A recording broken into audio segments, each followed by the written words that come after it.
ஆணி திருமஞ்சனம் என்றால் என்ன? மகா அபிஷேகம், அதுதான் ஆணி திருமஞ்சனம். சிவபெருமானுக்கு நித்தமும் அபிஷேகங்கள் உண்டு. ஆனால் ஆடலரசன் நடராஜ பெருமானுக்கு ஆண்டில் 6 அபிஷேகங்கள் மட்டும்தான் 3 முறை திதியில் 3 முறை நட்சத்திர நாளில் நடைபெறுகிறது.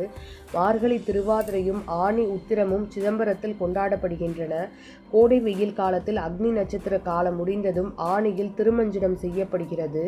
மழை பெய்ய வேண்டி 14 உலகையும் தன் நடனத்தால் படைத்து காத்து ஆட்கொள்ளும் சிவபெருமானின் மனமும் திருமேனியும் குளிர வேண்டி ஆணி திருமஞ்சன விழா ஆகாய ஸ்தலமான கனக சபையில் கொண்டாடப்படுகிறது. சிவனின் நடனத்தை காண அனைவரும் துடிக்கின்றனர்.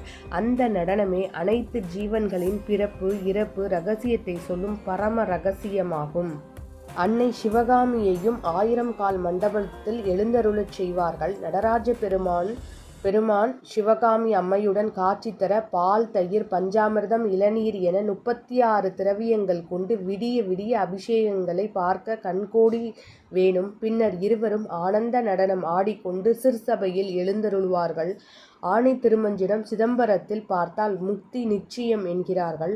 ஆணி திருமஞ்சனத்தில் முக்கியமான ஒன்று தேரோட்டம். தேரோட்டத்தின் போது தேர் வடத்தை தொட்டாலே பல ஜென்மங்கள் பாவங்கள் நீங்கும் என்கிறார்கள்.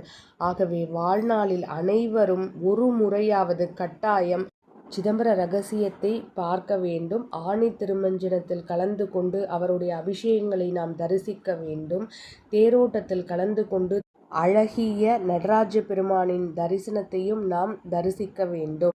மன்னாதி பூதமொடு விண்ணாதி அண்டம் நீ, மறைநான்கின் அடிமுடியும் நீ, மதியும் நீ, ரவியும் நீ, புனலும் நீ, அனலும் நீ, மண்டலம் 2 நீ, பெண்ணும் நீ, ஆணும் நீ, பல்லுயிர்க்குயிரும் நீ, பிறவும் நீ, ஒருவன் நீயே, பேதாதி பேதம் நீ, பாதாதி கேசம் நீ, பெற்ற தாய் தந்தை நீயே, பொன்னும் நீ, பொருளும் நீ, அருளும் நீ, ஒளியும் நீ, போதிக்க வந்தவரும் நீ, புகழொணா கிரகங்கள் 9 நீ, அந்த புவனங்கள் பெற்றவனும் நீ, என்னறிய